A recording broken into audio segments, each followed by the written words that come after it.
welcome back. I've got John Rossman on the line. John, how are you? Doing great, Michael. Nice to see you. Likewise, likewise. You've got a really creative and interesting career. So, for those that aren't aware of your background, why don't you share a little bit about you, and then we'll dive into this conversation. Yeah, so my John Rossman, and I'm an author. I've written 3 books and have a fourth one coming out early next year. But I'm really a problem solver. I'm a strategist, and I work with my clients on kind of solving the really hard problems in their business, like how do we compete? How do we create distinctive value propositions?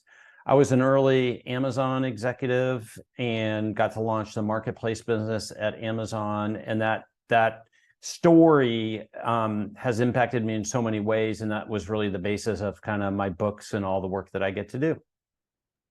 Yeah, that was a pretty big deal, from just starting off and selling books, and then all of a sudden the marketplace. Now everybody has those boxes in their houses because, well, they've ordered so much. And of course, we all know what happened during the pandemic as well. But it's been an organization that has done extremely well. So, what were those early days like? I just because a lot of Well, they weren't the successes that you were referencing, and I think that's what people forget.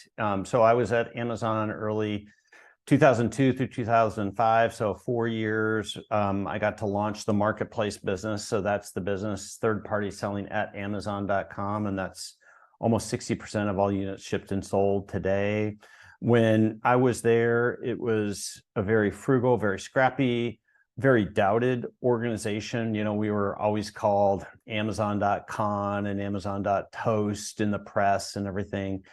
But the organization just always stuck to its principles and its perspective on how to reinvent core customer experiences and operations experiences, and how investing in the future was always kind of the mission of the organization. And so while it was much different than it is today, the principles on how we held each other accountable, how we made decisions, how we prioritize, those were the principles that led into the Amazon leadership principles. And that's kind of one of the stories that I captured in a book called The Amazon Way. Yeah, and it was, I remember those early days too, because I was in the IT industry at that point, and they're saying, "Will Amazon ever turn a profit?" And I remember those comments, and Bezos was on television, like, yeah, we've got this, we're doing this and doing this, and of course, you and the team in the backdrop are like, yeah, okay, let's be the best we can at all of this, and you laid the foundation and the infrastructure that helped create what it is now. Because if you guys didn't do that work back then, there would be no Amazon at this point, I would guess, because, well, there's only so much water you can take in the boat, and it's a situation where your team stuck through it, and those principal lessons, I'm guessing you've used those throughout your career and all the consulting you've done and the work that you're doing at your own organization. Yeah, I mean, that really is the playbook. So I left Amazon late 2005 and started working with my clients on innovation and digital transformation and operational improvement and strategy. And it was 5 years after I left Amazon that one of my clients at the Gates Foundation came to me with kind of the observation you were making, which is like, oh, you take the little anecdotes and strategies from Amazon and delicately insert them into our business. And he goes, I think you ought to write a book about that. And I'd never thought about that before, and I listened, and I was like, oh, interesting. So I talked him into being my partner on these books. I still work with Greg, and it's been so much fun and so impactful. These principles and my story and my work, it's not about Amazon. It's about you and what you can learn from a company like Amazon to help both operate a better business for today, but also create the path and the innovation to creating a durable business that is competitive in the future. One of the things people forget about all these stories of Amazon was that, even the marketplace business, that was the third attempt. In 2002, that was the third attempt at some type of third-party selling approach at Amazon. And there was all these naysayers, especially internal advisors and the board and leaders who are like, I don't think we're ever going to beat eBay at this game. And I just don't think this is the way for us to go. But Jeff was, he always said, be committed to your strategy, flexible on your tactics. And so he realized like, hey, we have to keep innovating on this. And that fundamental lesson of understanding that true innovation always starts from a point of failure. You don't start with success. And then, most of our projects, though, we expect immediate success. And that's the way most well understood proposals and projects should work. Innovation is experimentation, and experimentation is based on, going from failure and iterating your way to success. So the key to that is, how do you do it in as cheap and fast and efficient approach as possible so that you can afford those iterations? And that's really the core work that I do with my clients and advise executives on kind of both their individual role in that, as well as the processes and the approaches that need to go into organizations. And the thing I'm completely committed, I know this for a fact, which is mid-sized companies have more opportunity to innovate and compete than big companies. And everybody likes to have their excuse. Either it's the industry or the size of company. It's like, those are excuses. Everybody can innovate. And it really is just figuring out what your playbook is. And that's what I work with my clients on, is building their playbook and their leadership model for how they innovate. That's so important. And I'm glad you said that about the mid-sized companies, because all the big companies didn't used to be big companies.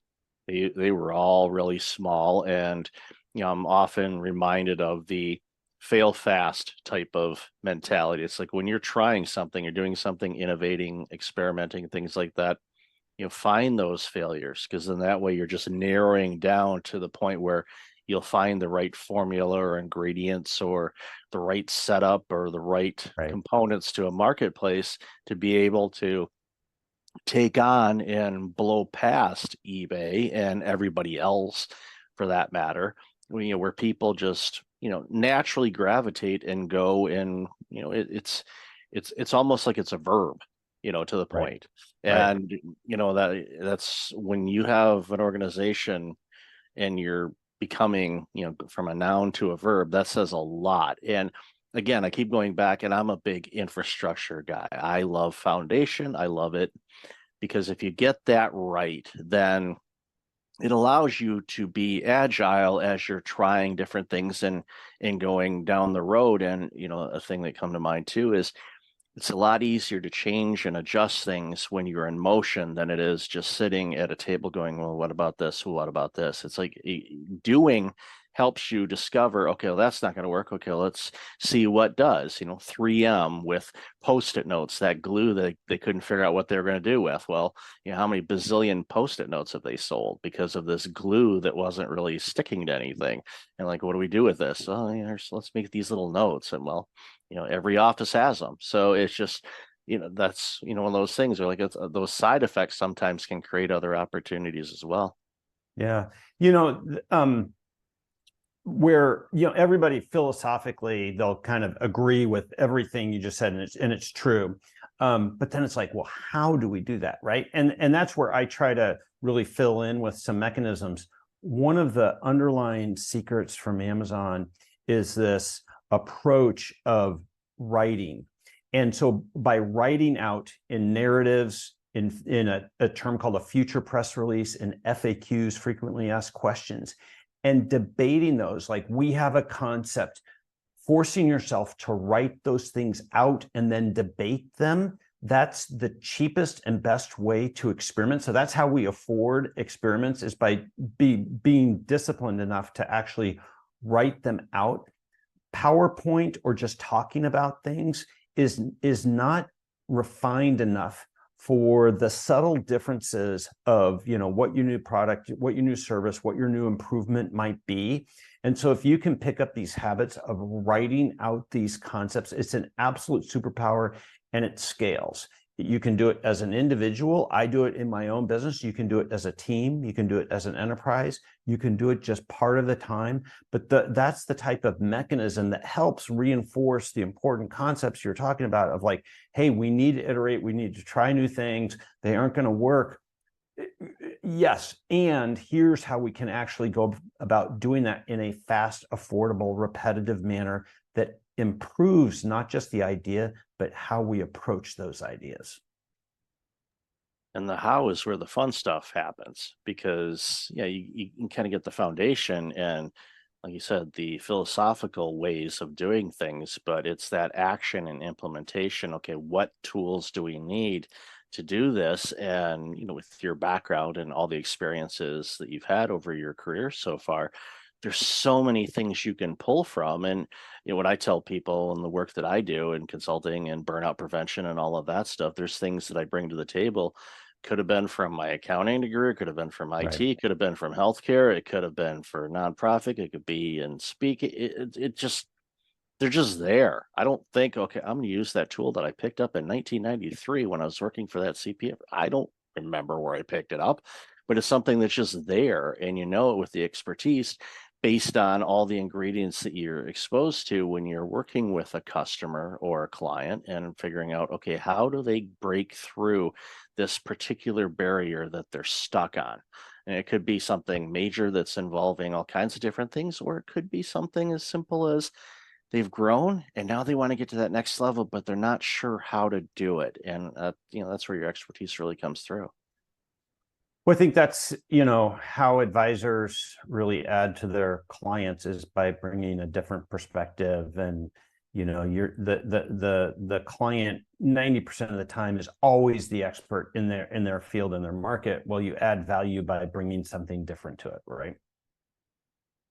Exactly. And, helps when you have either a finance background or a systems background or a strategy background, because again, when you work with different industries, I know most industries say we're so different than everybody else. And, the spoiler it is not really. I mean, there's different things, but everybody's got a widget. It's just, what is that widget? But obviously there's different things that pop up. And there's always exemplars within that industry who have fought through those things and everything, right? Like I do some business with some automotive organizations, and they still today resist change, like, oh, it's the automotive industry, it's highly regulated, it's highly complex, and it truly is. But yet the benefit of having Tesla there is like, but it can be done. Yeah. And so it really oftentimes takes one to demonstrate like everything you say is true, yet we can still fundamentally either reinvent the customer experience, create a different business model, radically improve operations. With those three things, that's what innovation is. And it's those that respect those industry, traditions and regulations and deeply understand them, but can still find a way to improve customer experiences, improve business models, and improve operations. Those are going to be the winners. Yeah, I grew up in Detroit, so I know all about the auto sector and their, let me use the right word here. I don't want to say rigid. I really want to say rigid, but I'm not going to say rigid. Very traditional in a lot of their things. And Tesla came in and basically did a reinvention of the car. And the others are now catching up, and we'll see how market share and all that plays out down the road. But it kind of goes back in an ironic kind of way back to when Henry Ford was getting ready to roll out the first cars, and everybody just said, no, we want a faster horse. We don't need this buggy that's motorized. Why do we need that? And well, obviously it demonstrated a lot that we needed in order to do what we do today. It's in a world without cars would be kind of weird, but we may see that. It might be see something else. It's just evolving, but again, understanding the tradition, but also tapping into the future and what will our future look like. Well, start planting the seeds today so your future will look like the way you want it to look. Absolutely. So in your book that's coming up in a few months, you know, tell us a little bit about that, and then we'll wrap it up from there and have people find out where you can get it and all that good stuff. But what's the book? Super. And I've got what's hopefully a compelling offer to the listener. So the name of the book is Big Bet Leadership, Your Transformation Playbook for Winning in the Hyper Digital Era. And everybody knows that, digital transformations, most strategies, most innovation programs, they have 85% or higher failure. Well, why? Right? And what do you do about it? So this book attacks the specific failure points of big bets and gives an anecdote or a technique in order to help solve for or avoid it without having to put in a whole new methodology or things like that. And I have a co-author. My co-author, Kevin McCaffrey, was my client at T-Mobile. We stood up a new business incubation practice there. We took many of the concepts from the Amazon way and Think Like Amazon, and we broadened them out and incorporated them into an organization that didn't come from that heritage.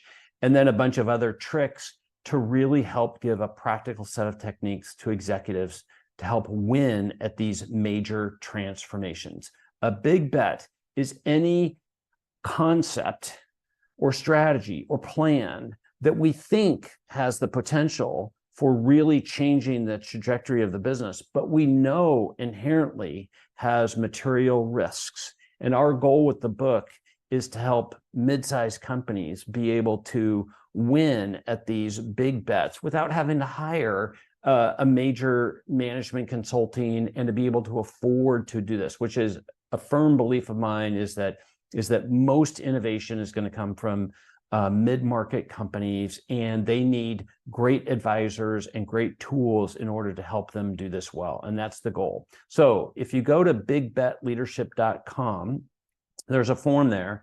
Fill it in. Tell me what podcast you heard this on, your Kindle email address. And when the book releases on February 27th, 2024, I'll do a drawing from this podcast, send 10 or 15 copies to listeners of the Kindle book. My only request, and it's a request, is that they write a customer review for a book. It's really vital for books. And so that's my request. It's not an obligation, but go to bigbetleadership.com, register for the book, and I'll send you a Kindle copy of it when it releases February 27th.